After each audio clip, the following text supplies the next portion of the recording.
What happens when royalty expects deference and a host refuses to kneel? The Tamron Hall Show had been buzzing all morning. Studio 6A gleamed with its usual polish. Warm lighting, polished wood, the hum of anticipation that always preceded a high-profile guest.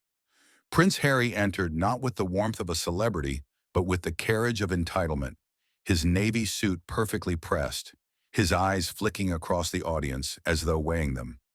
Tamron, elegant in emerald silk, began as she always did, steady, welcoming, precise. "Your Highness, thank you for joining us," she said with a small smile. "Before we dive into your new initiatives, the public remains curious. How are you and Meghan navigating life after the crown?" It was an opener meant to soften, to invite honesty. Harry's jaw flexed.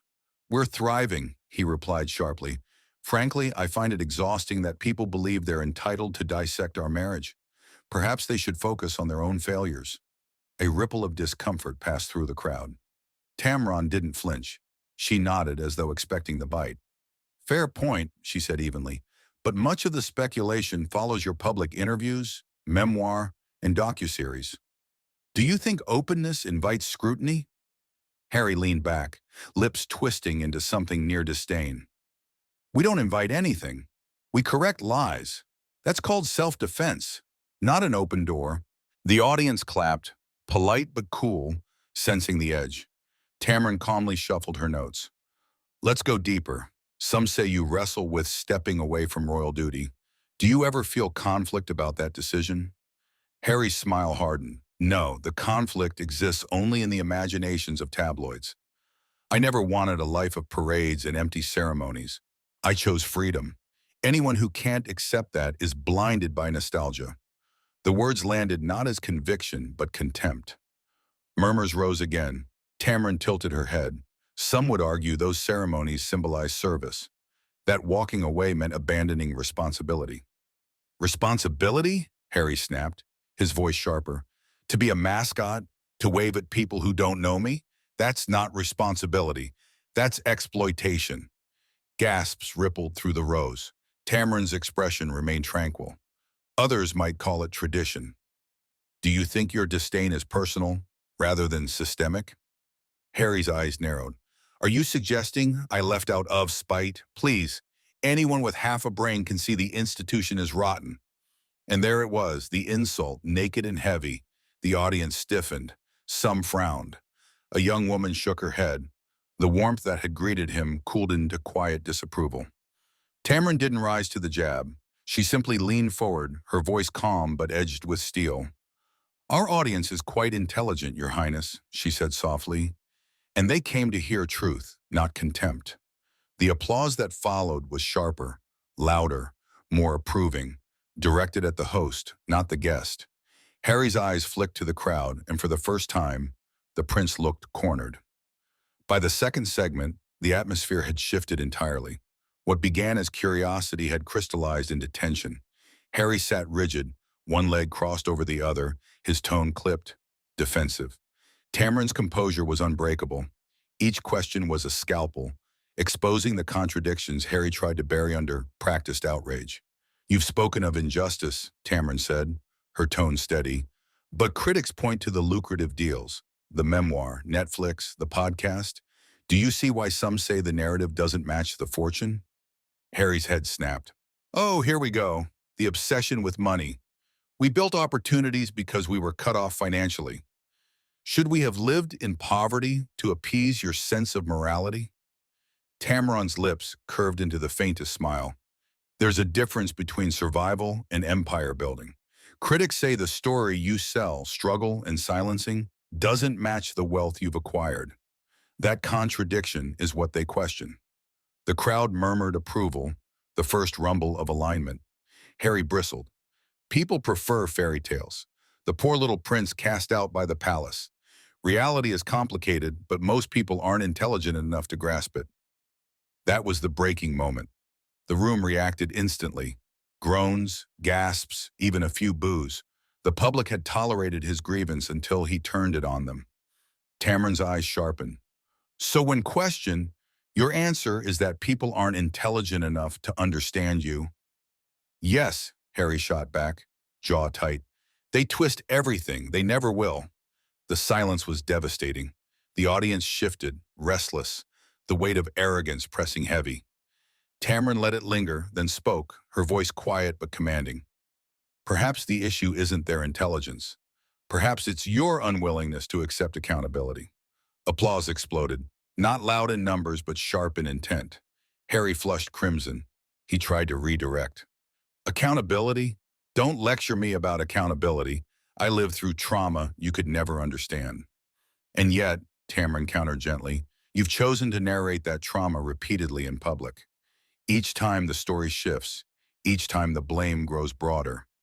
That's not survival, that's fixation. The blow landed. Harry opened his mouth, then closed it.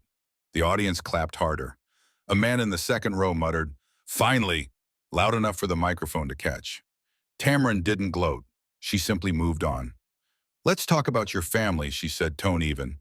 "There are reports of tension with your brother and Catherine. Do you feel overshadowed?"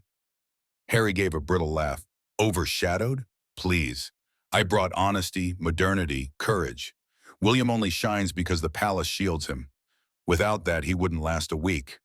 The room recoiled. Some gasped, others shook their heads. Tamron's reply was velvet wrapped around steel.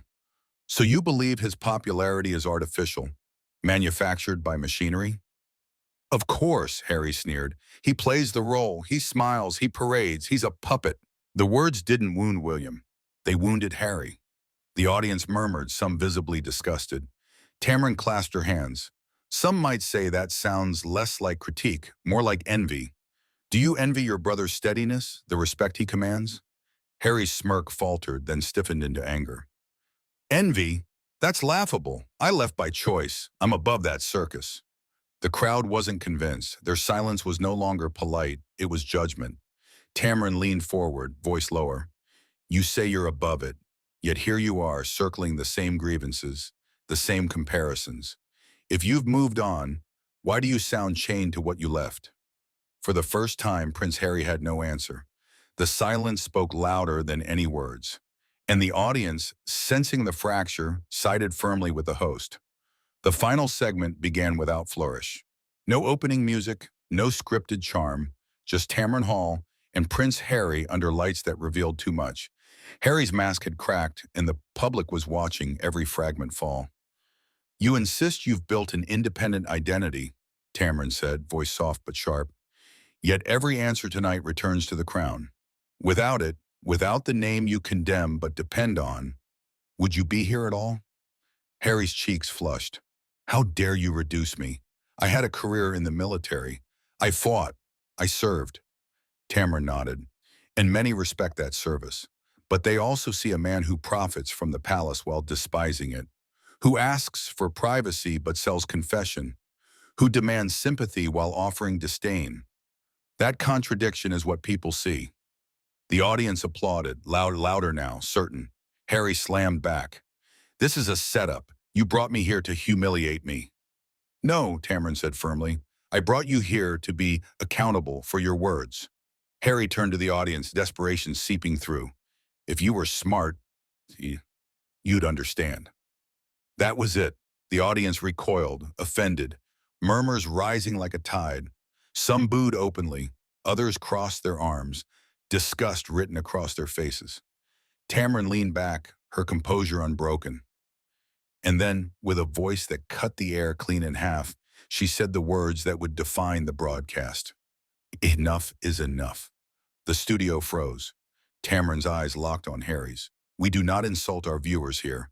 We do not condescend to the public. This is not a stage for contempt." The applause that followed was thunderous, unified, final.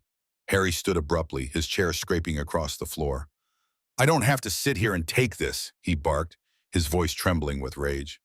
"You don't," Tamron replied evenly. "But you also don't get to rewrite the truth when the applause stops." Security stepped forward discreetly, but Harry waved them off, storming toward the exit. The cameras followed just long enough to capture the image, a prince in retreat, his arrogance dissolving into humiliation.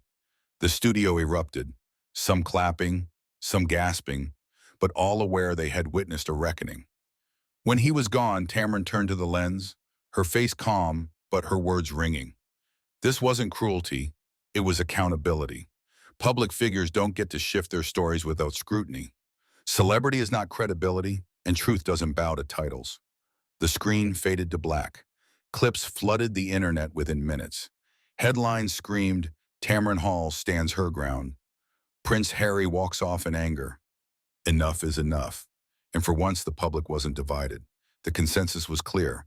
A polished charm had collided with poise and shattered.